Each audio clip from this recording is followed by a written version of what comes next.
इस वीडियो में मैं नेचुरल फिनोमेना यानी प्राकृतिक घटना के बारे में आप लोगों के साथ डिस्कस करूंगा। आप लोगों को इसमें कहीं भी कंफ्यूज नहीं होने दूंगा। मुख्य मुख्य पॉइंट के बारे में बताऊंगा और आपको अगर केबीएस क्रैक करना हो तो आप वीडियो को स्किप मत करिएगा, लास्ट तक देखिएगा। मेरा नाम है राकेश गौड़। आप सभी का TG21 चैनल पर स्वागत है। आइए शुरू करते हैं।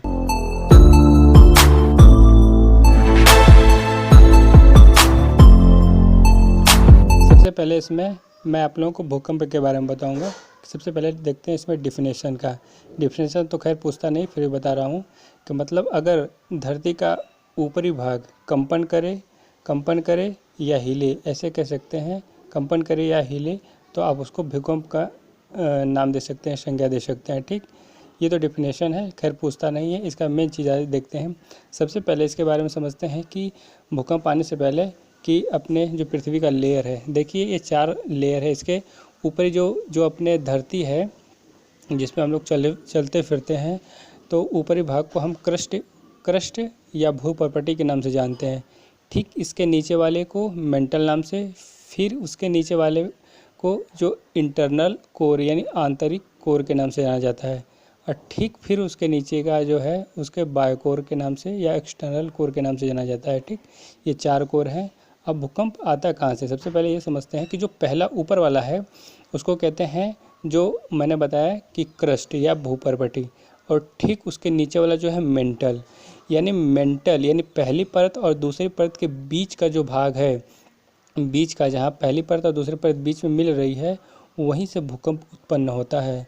यानी कहने का मतलब ये होता है कि पृथ्वी में जो धरती होती है यानी पृथ्वी है पूरा कई प्लेटों से मिलकर बनी होती है। लगभग 25 प्लेटें हैं बड़ी बड़ी, और ये हमेशा मतलब गति करती रहती हैं और छोटी छोटी तो बहुत सारी प्लेटें हैं, और ये बड़ी बड़ी प्लेटें गति करती रहती हैं। तो जो पहली मतलब ऊपर का जो क्रस्ट है और नीचे का जो मेंटल है, उनके बीच का भाग है, वहीं पे स्लाइड होने जो खिसक जाता है, यानी या वो परत एक दूसरे से दूर जाए या एक दूसरे के करीब आए तो ऐसी घटनाएं होती हैं। तो आइए मैं इसको बहुत विस्तार से अच्छे समझाता हूँ कि उस मध्य वाले भाग को मैं बी नाम दे देता हूँ, बी आपको समझने के लिए, और ऊपर वाले जो क्रस्ट है यानी भूपर्पटी उसको ए नाम दे देता हूँ, और जो मेंटल वाला है उसको मैं सी नाम दे देता हूँ। ठीक, तो यानी उत्पन्न कहाँ से होता है भूकंप? बी वाले क्षेत्र से, यानी उन दोनों ए और सी के बीच में बी है, बी वाले भाग से। ठीक, जो क्रस्ट और मेंटल के बीच का भाग है बी। ठीक, देखिए जब वो बी या तो प्लेट, वो बी नाम का जो प्लेट है वो खिसकेगा एक दूसरे से दूर, तो जो ठीक ऊपर के उसके ऊपर वाला जो भाग है ए वाला यानी क्रस्ट जो है वो क्या करेगा, अगर दूर जाएगा बी वाला तो क्या करेगा, नीचे दब जाता है। तो जो कहते हैं ना कि भ्रंश का निर्माण हो जाता है। जैसे विंध्याचल जो पर्वत है तो वहाँ पे देखेंगे बहुत बड़ा बड़ा भ्रंश, बहुत खाई जैसा बना हुआ है ना, तो ऐसे का निर्माण हो जाता है, ऊपर का भाग दब जाता है। ठीक, एक कंडीशन ये हुआ। दूसरा, वही जब बी प्लेट एक दूसरे के करीब आती है तो यह क्या करती है, एक दूसरे के ऊपर मतलब एक दूसरे के ऊपर चढ़ जाती है। जब चढ़ जाएगी तो ठीक उसके ऊपर वाला जो भाग है ए वाला, तो क्या करेगा, ए वाला भाग उठने लगता है। इसी प्रकार एक पर्वत का निर्माण होता है। तो ये चीज़ दोनों आपको बहुत अच्छी समझ में आ गया होगा। तो आइए ये समझते हैं कि भूकंप आता कैसे है। तो ये जो बी वाला प्लेट है ना, बी वाला प्लेट मान लीजिए कि जब एक दूसरे से दूर जाता है तब झटके से ऊपर की जो ए वाली परत नीचे बैठती है तब भूकंप आता है, या जब एक दूसरे के करीब जाता है, टकराता है, तब भूकंप आता है। अब इसका मेन जो बिंदु है वो याद करने वाला कौन सा है इसमें, कि जब प्लेट टकराएगी या एक दूसरे से दूर होगी, और जब उसमें जो ही भूकंप आने की क्रिया होगी, यानी जिस बिंदु से भूकंप उत्पन्न होता है, यानी बी के जिस भाग से भूकंप उत्पन्न होता है उसे फोकस कहते हैं। फोकस यानी ये ध्यान रखिएगा, फोकस कहेंगे। और ठीक उसी के सीध में एकदम 90 डिग्री की, यानी 90 डिग्री मानिएगा ऊपर, ठीक ऊपर यानी ए वाले परत पे यानी भूपर्पटी के, यानी ये जो उसी वाले सीध में सबसे पहले तरंग उत्पन्न होकर सबसे ऊपर पहुंचती है। यानी पूछा जाता है कि यानी जब भूकंप उत्पन्न होता है तो सबसे पहले जहां तरंग पहुंचती है यानी ऊपर के भाग में, उसे कहते हैं अधिकेंद्र। यानी ए वाले भाग पे उसी ठीक 90 डिग्री की सीध में ऊपर पहुंचता है, उसको अधिकेंद्र नाम से जाना जाता है, और जहाँ से उत्पन्न होता है उसको फोकस नाम से जाना जाता है। ये दो बिंदु आप ध्यान रखिएगा। तो ये चीज़ आपको समझ में आ गया होगा कि कैसे आता है। एक चीज़ मैं आपको और बताना चाहूँगा कि ये तो हो गई धरती की बात, ठीक। जो स्थल भाग है इसे आ जाता है, लेकिन जब समुद्र में आता है यानी प्लेटें खिसकती हैं, तो समुद्र की जो नीचे की जो प्लेट होती है खिसकती है, तो वहाँ पे बहुत तेज़ी भूकंप आता है, ज्वालामुखी के रूप में आता है। तो वो क्या करता है, बहुत तेज़ी से निकलने लगता है लावा, और वो जब निकलेगा तो पानी को क्या करता है, बहुत ऊंचाई तक उठा देता है। तो किनारे के जो स्थल पे क्षेत्र बसे हुए होते हैं वो डूब जाते हैं, बहुत लोग तबाही आ जाती है। तो उसको जो पानी से संबंध में आता है तो उसको सुनामी नाम से जाना जाता है, और स्थल से भूकंप के नाम से। तो ये चीज़ आपको अच्छे समझ में आ गया होगा। आइए इसके आगे बात करते हैं हम इसके मापक के बारे में, ठीक। मापक के बारे में, अब इसका मापक क्या है, देखो सिस्मोग्राफ होता है। सिस्मोग्राफ से भूकंप के जो ग्राफ होता है ना उसका दर्शाया जाता है, नाम ही है सिस्मोग्राफ, ठीक। ग्राफ का आप जानते होंगे कि मतलब एक ग्राफ जैसे सेंसेक्स मार्केट होता है, यानी जब बाज़ार में उछाल होता है या कम होता है तो देखते हैं कि कैसे मतलब एक ग्राफ बनता है, मतलब ऊपर नीचे खूब कूदता रहता है। या ऐसे भी देखते होंगे कभी म्यूजिक व्यूजिक बजता होगा तो MP3, तो उसमें देखते होंगे मतलब खूब ऊपर नीचे कूदता है, ग्राफ बनता है। तो ऐसे सिस्मोग्राफ में भी होता है, भूकंप आता है तो ऐसे ग्राफ बनता है। अब वो ग्राफ जितना मतलब भूकंप के ऊपर निर्भर करता है कि भूकंप धीरे आया तो ग्राफ मतलब छोटा बनेगा, और भूकंप तेज़ी से आया तो ग्राफ बहुत ऊंचा तक उठने लगता है। तो जब उठने लगता है तो उसको ये तो दर्शा दिया सिस्मोग्राफ। अब मापेंगे कैसे कि कितना है, तो एक स्केल लेता है जिसको रिएक्टर स्केल नाम से जानते हैं, रिएक्टर स्केल नाम से जानते हैं, उसी से मापा जाता है। अब उसमें 1 से 4 तक अगर स्केल का जो मात्रक है 1 से 4 तक आएगा तो ये ना के बराबर होता है, पता नहीं चलता। लेकिन 4 से 6 के बीच में आएगा, 4 से 6 के बीच में आएगा तो थोड़ा पता चल जाता है। लेकिन जब 6 से ऊपर आ जाता है ना तो बहुत बड़ी तबाही हो जाती है, ठीक। तो ये चीज़ आपको बहुत अच्छे से पता हो गया होगा कि रिएक्टर स्केल क्या है और सिस्मोग्राफ क्या है, ठीक। अब आइए उसके क्षेत्र के बारे में बात करते हैं, भूकंप के क्षेत्र। देखिए भूकंप का जो क्षेत्र है ऐसे देखा जाए तो जो उत्तर पूर्व का एरिया है वो क्षेत्र पूरा, और उत्तर का और पश्चिमी भारत का ये सब क्षेत्र जो है वो भूकंपी क्षेत्र है। इसको वीक जोन के नाम से जाना जाता है, यानी कमज़ोर जोन, यानी कि भूमि वहाँ पे हमेशा आता रहता है, भूमि हमेशा हिल गई रहती है, एक तरह से समझिए हिल गई रहती है, तो उसको वीक जोन के नाम से जाना जाता है, ठीक। अब आता है कि यहाँ पे जब भी घर और बनवाना चाहिए इस एरिया में तो एक अच्छे इंजीनियर या आर्किटेक्चर जो होते हैं उनकी सलाह या मशवरा लेके ही बनाना चाहिए ताकि घर सुरक्षित रहे, ठीक। आइए अब इसके भूकंप कहाँ और कब आया उसके बारे में बात कर लेते हैं कि कहाँ और कब आया। देखिए सन 2004 में जो आया था, आप जानते होंगे सुनामी नाम से जाना जाता है, जो सन 2004 में आया था। इसमें करीब मुंबई में इसमें करीब 2,25,000 से 30,000 करीब इतने लोगों की मतलब क्षतिग्रस्त हुई थी, मृत्यु हुई थी। ये सबसे बड़ी सुनामी माना जाता है, ठीक। जो पानी में मतलब समुद्र में उठा था तो उसकी लहरें करीब आ गई थी तो लोगों को क्षतिग्रस्त होना पड़ा, ठीक। तो ये सन 2004 में आई, इतना ध्यान रखिएगा जो एग्ज़ाम में अक्सर पूछे जाते हैं। और देखा जाए तो फिर 2005 में गुजरात के भुर्ज में आया था, भुर्ज में 2005 में आया था, ठीक, वहाँ भी। और ऐसे देखें तो जम्मू कश्मीर के उरी जैसे क्षेत्रों में भी आया था भूकंप, और भी बहुत जगहों पे आया होगा। तो ये दो चीज़ अक्सर हमेशा ध्यान रखिएगा कि इसके क्षेत्र में आ जाता है, और करंट में भी आप गूगल पे सर्च कर लीजिएगा, ठीक। अब आते हैं कि इसमें जो बचाव के बारे में समझ लेते हैं कि बचाव यानी जब भी भूकंप आता है तो भूकंप से हमेशा बचने के लिए क्या करना चाहिए, घर में कुछ जो से जो चौकी होती है या तख्ता कहते हैं उसके नीचे छिप जाना चाहिए, या मेज हो उसको छिप जाना चाहिए, या तुरंत अपने बिल्डिंग घरों से निकल के अपने जो खाली प्लेस होता है स्थान वहाँ पे चले जाना चाहिए। यानी और जो या मतलब ऐसे सावधानियां बरतना चाहिए, जो बड़े बड़े पेड़ पौधे उनके नीचे से हट जाना चाहिए। तो ये सब सुरक्षा के हैं, यानी खाली क्षेत्र में चले जाना चाहिए। तो ये चीज़ आपको समझ में आ गया होगा कि भूकंप क्या है, ठीक।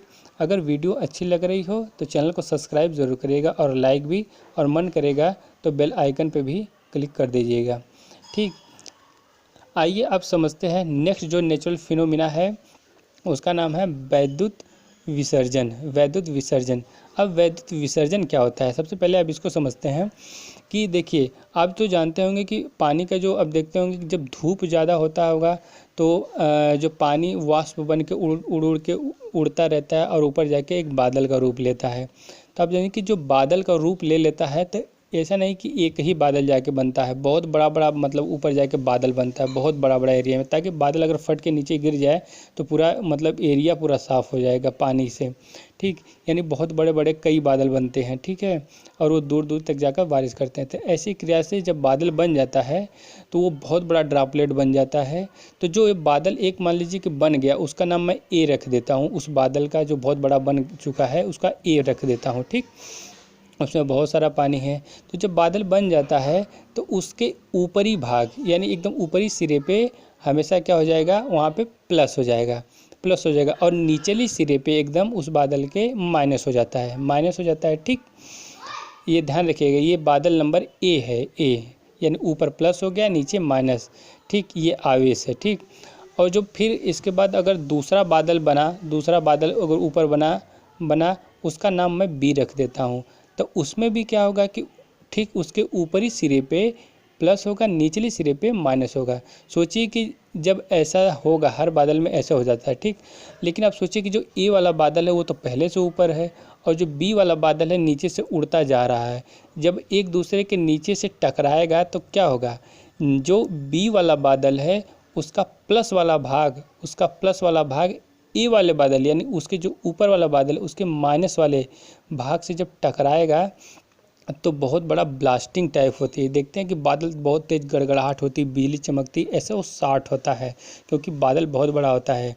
यही क्रिया वैद्युत जो है विसर्जन कहलाती है। यही क्रिया वैद्युत विसर्जन का, यानी जब प्लस माइनस एक दूसरे के करीब हो जाते हैं यानी तेज़ बिजली का चमकना धड़कना हो जाता है, तो वही क्या कहलाता है, वैद्युत विसर्जन कहलाता है। इसके उदाहरण, इसको समझने के लिए ऐसे समझिए कि आप कभी भी घर में बैटरी होती है, उसका प्लस माइनस का जो वायर है एक दूसरे को टच करेंगे तो देखिए चट चट चट की आवाज़ आती है और प्रकाश भी आता है, लुत्ती जिसको कहते हैं चिंगारी छिटकती है ना।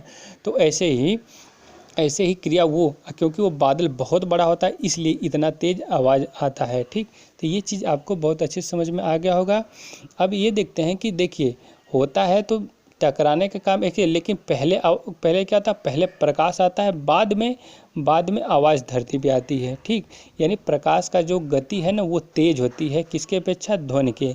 ध्वनि की कितना है, 332 मीटर पर सेकंड, और जो प्रकाश का है जो चाल है उसको 9.46 इंटू 10 के पावर 12 किमी यानी किलोमीटर। ठीक, ये इसका स्पीड है, यानी इसके स्पीड से ये चलता है। ठीक, इसीलिए प्रकाश जो होता है वो बहुत तेज़ी से चला आता है और जो साउंड होता है वो देरी में आता है। तो ये चीज़ आपको बहुत अच्छे से समझ में आ गया होगा कि वैद्युत विसर्जन क्या होता है। और भी बताना चाहूँगा कि देखते होंगे कि जब घर में मतलब बिजली रहती है तो देखे होंगे कि बहुत लोग अपने घर के बगल में या मशीन के पास अर्थिंग बनाते हैं, जिसको भू संपर्कीकरण कहते हैं। क्यों बनाया जाता है, इसका एक खासियत होता है कि घर में कभी भी मतलब पंखा जल गया, टीवी यानी झटके में या शॉर्ट हो जाता है तो अचानक लाइट कट जाती है। घर में जितनी भी लाइट रहती है उस अर्थिंग के ज़रिए, जो आप एक लोहा मतलब ज़मीन में गाड़े रहते हैं, यानी उसी के सहारे वो बिजली सारी ज़मीन में चली जाती है, क्योंकि धरती बहुत बड़ी मतलब ऊर्जा ग्रहण कर सकती है ना। तो उसी के ज़रिए वो नीचे चली जाती है, ताकि घर में अगर वो नहीं लगाया रहता तो घर में आग लग जाती और बहुत मुसीबत हो जाता है। इसीलिए अर्थिंग बनाया जाता है। इसीलिए बड़ी बड़ी जो बिल्डिंग होते हैं उनमें देखेंगे एंटीना जैसा बहुत बड़ा लगा रहता है ना, वो किसका होता है, मेन रूप से वो कॉपर का होता है। वो बिल्डिंग से कांटेक्ट हो के ऊपरी छत पे लगा होता है और उसका ऐसा संपर्क करके बिल्डिंग से नीचे किनारे से होते हुए उसको ज़मीन में लगा दिया गया रहता है, ताकि कभी भी बिजली अगर ऊपर बादल टकरा रहा है उसी बिल्डिंग के सीध में ऐसी क्रिया हो रही है, बिजली नीचे आ रही है, नीचे अरे आती कैसी है कि बिजली ये तब आती है जब हल्का हल्का बारिश होता रहता है ना, उसी समय ये सब मतलब चमक धड़क की बात होती है उसी समय उसी मतलब जल को पकड़ के मतलब झटके से नीचे आती है। तो इसीलिए घर पे उतने बड़े एंटीना बनाए जाते हैं ताकि उसको जब अगर बिल्डिंग पे गिरे तो एंटीने के सहारे जल्दी से वो धरती में चली जाए ताकि बिल्डिंग क्षतिग्रस्त न हो। तो ये चीज़ आपको बहुत अच्छे से समझ में आ गया होगा। ठीक, अब ये बताऊंगा कि जो विद्युत का सुचालक कौन कौन से हैं। विद्युत का देखिए चांदी सबसे अच्छा विद्युत का सुचालक होता है, लेकिन इतना महंगा है, महंगा रहता है, थोड़ी इतना कोई छत पे थोड़ी लगाएगा, इसलिए लोग तांबे का लगाते हैं। दूसरे नंबर पे तांबा आता है, तो फिर एल्युमिनियम, बाकी आदि सब ये सब आता है। तो ये वैद्युत विसर्जन के बारे में आप समझ गए होंगे। और भी कुछ बताना चाहूँगा मैं। देखिए एक चीज़ हमेशा कि जब आवेश प्लस और माइनस दो होता है, ठीक, और जब बहती किधर से है धारा किधर से किधर की तरफ, हमेशा जब भी बहेगी तो माइनस से प्लस की तरफ ही धारा बहेगी, माइनस से प्लस की तरफ ही बहेगी। इतना आप लोग ध्यान रखिएगा। ठीक, ये चीज़ आपको समझ में आ गया होगा। तो दो हो गया, या एक वैद्युत विसर्जन हो गया और एक भूकंप हो गया। अब तीसरे के बारे में बात करते हैं। तीसरा आता है चक्रवात। देखिए ये भी एक क्या है, नेचुरल फिनोमिना। अब चक्रवात कैसे आता है? चक्रवात का मतलब बहुत तेज़ी से हवा का आना, हवा का आना। अब चक्रवात का मतलब कब आता है चक्रवात? देखिए जिस एरिया में बहुत ज़्यादा ताप हो, जब ताप अधिक होता है, दाब कम होता है, तो वहाँ पे हवा बहुत कम होती है। इसका मतलब मान लीजिए कि मध्य प्रदेश में बहुत तेज़ी से धूप है, तो आप मान लीजिए उस धूप में निकलेंगे, देखेंगे घुटन जैसा होता है। क्यों? क्योंकि वहाँ पे हवा कम हो जाती है जब ताप अधिक होता है, और दाब कम हो जाता है। यानी ताप और दाब एक दूसरे के अपोजिट होते हैं। ताप अधिक होगा तो दाब कम होगा, दाब अधिक होगा तो ताप कम होगा। तो धूप बहुत तेज़ है, इसका मतलब ताप कम है, दाब कम है। ताप अधिक है, दाब कम है। ठीक, इसलिए वहाँ पे ऑक्सीजन रहेगी बहुत कम मात्रा में। ठीक, तो मान लीजिए कि मध्य प्रदेश, उदाहरण के तौर पर बता रहा हूँ कि मध्य प्रदेश में हवा कम है। ठीक, अब वहाँ पे हवा की पूर्ति करने के लिए क्या करेगी, होगा कि ना मतलब दक्षिण से भी, उत्तर से भी, पूर्व से भी, पश्चिम से, चारों तरफ दिशाओं से बहुत तेज़ी से हवाएं आना शुरू करेंगी, बहुत तेज़ी से। क्योंकि आप इसलिए आना शुरू करेंगी, इससे पहले मैं आपको बताऊं कि जैसे मान लीजिए कि बांध में एकत्रित पानी है, बहुत ऊंचाई तक पानी मतलब बांध में एकत्रित किया गया रहता है, लेकिन डैम जब खुलता है तो बहुत तेज़ी से नीचे पानी आने लगता है। क्यों? क्योंकि नीचे पानी नहीं रहता है, यानी पानी उधर ही गति करेगा जिधर पानी नहीं है। इसका मतलब वो नीचे की तरफ गति करता शुरू करे। ऐसा नहीं कि डैम खुलेगा तो पानी और बल्कि ऊपर चढ़ेगा, नहीं, ऐसा नहीं होता है। जिधर अधिक रहेगा वायु, वो वायु निम्न वायु की तरफ बहेगी जिधर नहीं रहेगा। ठीक, इसी प्रकार मतलब अगर मध्य प्रदेश में हवा नहीं है तो चारों दिशाओं से बहुत तेज़ी से हवा आनी शुरू कर देगी। अब जब आएगी तो मध्य प्रदेश में चारों तरफ की हवाएं एक साथ मिलेंगी तो वो क्या करेंगी, गोल गोल घूम जाती हैं। उसे चक्रवात के नाम से जाना जाता है, चक्रवात के। तो ये चीज़ आपको समझ में आ गया होगा। अब आते हैं अगर गोलार्ध के हिसाब से देखा जाए तो देखिए अब होता है उत्तरी गोलार्ध और दक्षिणी गोलार्ध। अगर यही चक्रवात अगर उत्तरी गोलार्ध में आता है तो इसके घूमने का दिशा एंटी क्लॉक होता है, यानी घड़ी, जैसे घड़ी की सुई सेकंड वाली चलती है या मिनट वाली घंटे जिस दिशा में चलती है उस दिशा में नहीं, उल्टा चलेगी। ठीक, उत्तरी गोलार्ध में। लेकिन दक्षिणी गोलार्ध में किधर चलेगी, वो क्लॉकवाइज, जैसे घड़ी चलती है घड़ी की सेकंड वाली, उस दिशा से चक्रवात उस हिसाब से वो हवाएं गोल गोल घूमेंगी। तो यही होता है चक्रवात। ठीक, अब हवाओं के बारे में और भी मैं बताना चाहूँगा कि देखिए मेन रूप से हवाएं दो प्रकार की चलती हैं। ठीक, एक नाम सुना होगा आपने लैंड ब्रीज और दूसरा होगा सी ब्रीज। ये दो रूप से मेन हवाएं हैं। ठीक, अब ये दो रूप से हैं। तो अब लैंड ब्रीज क्या होता है? लैंड ब्रिज का मतलब ये होता है कि जब हवाएं लैंड से यानी मतलब धरातल से, स्थल से समुद्र की तरफ जाती हैं, चलती हैं, तो उसे लैंड ब्रिज कहते हैं। क्यों?